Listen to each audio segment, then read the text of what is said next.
me, what's going on for you and how could I help? Yes, so I have a few questions, mainly logical reasoning focused and a few reading comprehension because I spent most of my time studying the logic games, and now I just kind of wrapped up the logical reasoning part in my study schedule, and I'm about to start the reading comprehension part. So, I guess to start, maybe some of the logical reasoning questions. Yeah, sure. Shoot. So, yeah, so I guess just a general question that I've been running into is, and I'm sure a lot of people have this problem when you're down between two questions, or maybe it might be, or two question choices, and or maybe multiple, and just how to really narrow it down and to at what point to decide which one's wrong. Um, does that make sense? Yeah, totally. This Okay. is a very common issue, down to two, picking the wrong one. And first off, Hmm. I want to say that sometimes you're down to two and you pick the right one. And so Right. there's a certain selection effect there. You don't always pick the wrong one, which is something a lot of people raise as an issue, not necessarily you in particular, but one thing that might have come to mind. But when you're down to two, there's the strength of the language to consider. Okay. So certain types you're looking for stronger language, certain times you're looking for weaker language. Do you feel like you have a handle on when to be looking for what?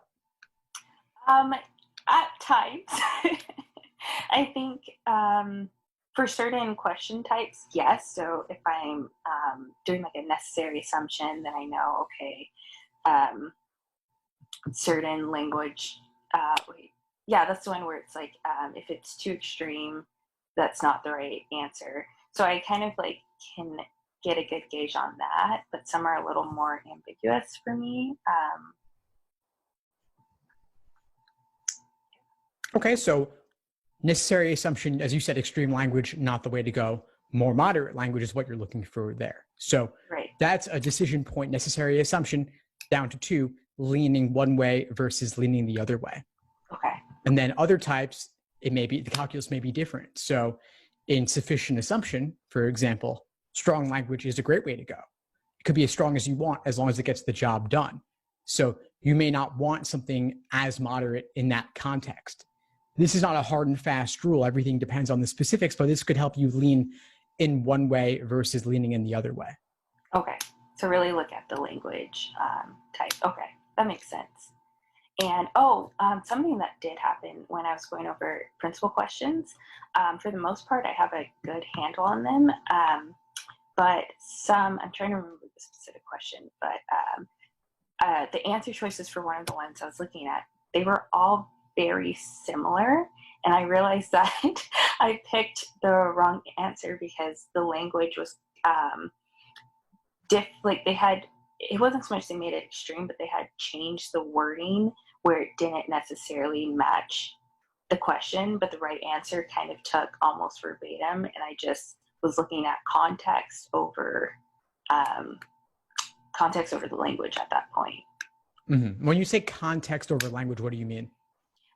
Well, it's taking more of what I thought the answer was saying in terms of, I'm really trying to remember what they were talking about. You mean like the topic? Yes, the topic. There you go. Thank you. Gotcha. Sure. So the topic never matters. Topic Okay. never matters. It's the structure of the argument that matters. So Okay. in a parallel reasoning question or principal application, doesn't matter if the topic's the same. What matters is the substance in terms of how they go about making the argument. So the degrees of certainty and the categories of things they're discussing. Okay. Those are the two things you always want to look for in principal application and parallel reasoning: the degree of certainty and the category of things they're discussing. This to me is the core, and this relates also back to your question around being down to two. A lot of times two choices will be extremely similar, but one goes astray on degree of certainty or the category. Degree of certainty, you probably have a handle on what that means, like always, never, sometimes, most of the time. Yes. But category of things they're discussing is a little bit different. Okay.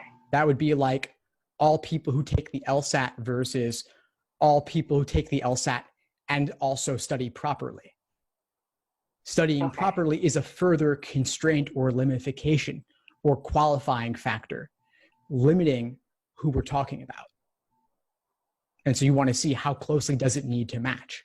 And then you have incorrect answers that would limit it in some way that don't really matter or are relevant. Like all people who take the LSAT and are also vegetarian. Vegetarian would be an irrelevant factor in that example potentially, but still limiting it in a way that doesn't matter. Okay, that makes sense. Okay, that actually clears up a lot, because I feel like I have been getting, I guess, a little sidetracked with the topic and getting bogged down by those details. And that's like something I was vaguely aware of, but I wasn't really sure where my mistake was coming from. So that makes sense. Awesome. Thank you. Of course, glad to help. I'm trying to look at my other questions. Sorry, I wrote like a list. Yeah, so I'm just go right scanning ahead. through. Okay. Part of, would you be able to go over just negating conditional statements? Because I feel like I've read your articles, I watched your video, but putting it into practice, it's still like a disconnect for me. I mean, I feel like it's something simple that I'm just maybe overcomplicating. Yeah, totally. It's a confusing issue that comes up a lot. It actually is fairly straightforward to address it, but we could certainly talk through it. And the issue is that when we put things in if then, it becomes hard to know what do we convert from positive to negative. Right. So like X negated is not X. Y negated is not Y. But if X then Y, we're like, are we negating the X? Are we negating the Y? Hard to say. And so I would say translate it away from being an if then conditional. So we could say instead of if X then Y, we could say X requires Y. Okay, that makes sense. Okay. So then if we have X requires Y, the negation would be to negate the verb itself. So how might you go about that? Any ideas? Okay, negate the verb itself. Because you want it just negate, would you just go ahead and negate? You're not going to negate Y. You're going to say X does not require Y. Well, yeah, then you would be negating Y. Yeah. No, you got it. You're perfect. And I put you on the spot and you still got it, which is awesome. And I don't like to do that unless I think you can do it, but I knew you could. So you're good, of course. So X requires Y becomes X does not require Y. We negate the verb. That is the way to get the logical opposite of that statement. Okay, that makes sense. Cool. So it really can be as simple as that. So if you were drawing it out, you have X arrow Y, you're putting a slash through the arrow. That's how I would illustrate that or diagram it, even though this doesn't really come up in logic games. This is more of a logical reasoning thing. Yeah. They're also and they're also never asking you to negate something, but this could come up in, for example, necessary assumption questions if you're trying to negate all 5 choices. Okay, that actually helps a lot. Yeah, big part, I don't know why, it's the necessary assumption and the sufficient assumption that just throws me off for some reason. And I find that not so much I mix them up, but they're both like equally the harder ones for me. Yeah, they're a common issue. First of all, just simply telling the difference and then knowing how to approach each, because they are common, they are difficult, and they're completely different in terms of approach. Right. Okay. So going on.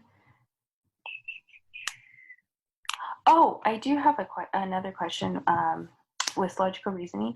So going through some of your videos, I note one of the strategies you talk about is diagramming certain logical reasoning questions, but not all of them.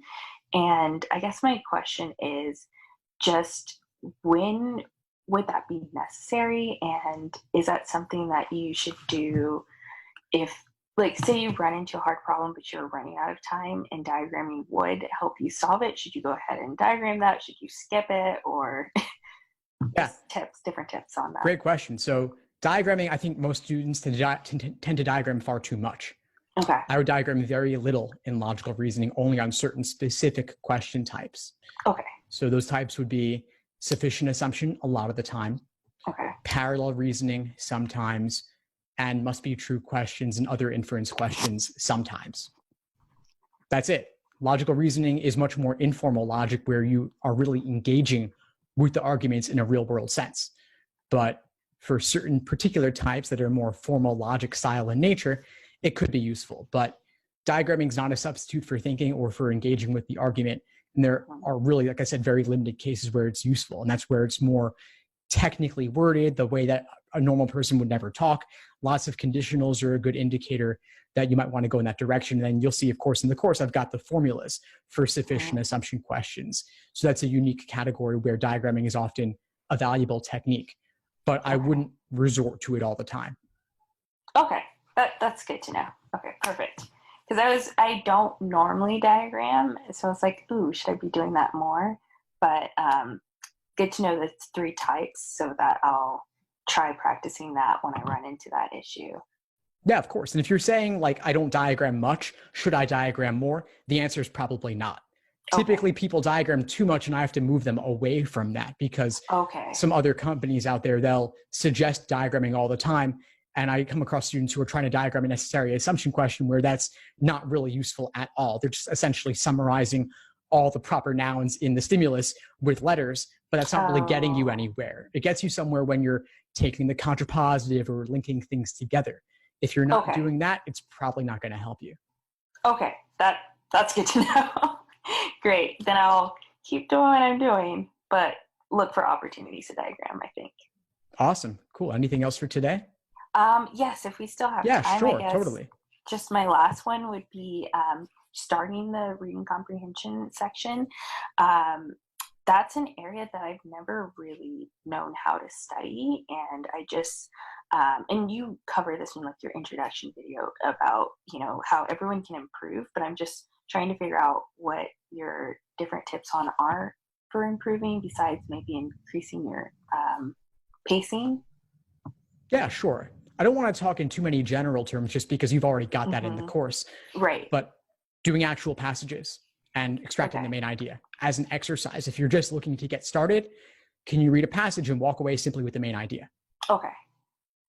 People talk about reading external sources like the Scientific American, The Economist, and all that. And that's a nice thing to do, but you've got nearly 400 reading comp passages available to you. I would focus on those if you can. I would say you could read those magazines on your commute, but very few people are commuting these days. So you might as well just use the actual LSAT exams. Yeah, my commute's to my door, so. Yeah, exactly. Okay, that's a great, I've never actually considered just reading the passage on itself and looking for the main point. So that's a really good tip. Thank you. Yeah, of course. Awesome, Jen. Well, yeah. I'm glad we connected. What would you say is the biggest insight you got from our call today?